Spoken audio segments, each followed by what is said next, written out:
Today's day 218 on the Ultimate World Cruise, and we are in Agadir, Morocco. Started off pretty foggy as we were coming into port, and it was actually a later port morning. We didn't get in until about 10 or so, and so I was able to get some work done beforehand, which was fantastic.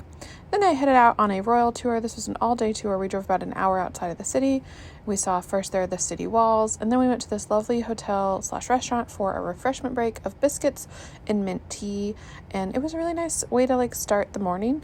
And then we headed over to the Medina. The Medina is what's considered the old part of the town or the city center. Agadir had a very large earthquake in 1960, and most of the buildings actually in Agadir were demolished. So we went pretty far out of town to go to this old historic Medina, where we were able to wander through the souk or the market, see local produce and local wares, and had some time for shopping.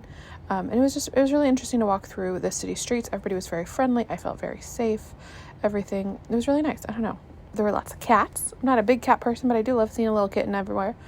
And then we went to lunch, and this was about 2 o'clock.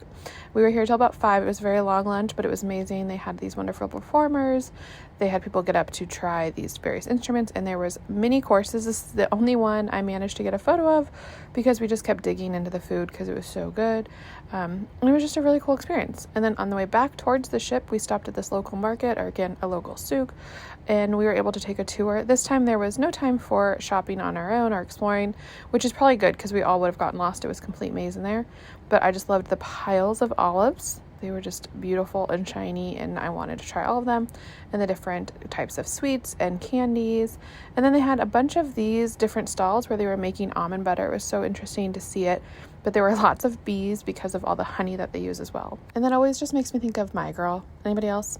And then back on the ship, had a pretty chill night, worked on my forever passport where I'm putting a photo from every country I visit with the date, and then watched Pride and Prejudice for the millionth time.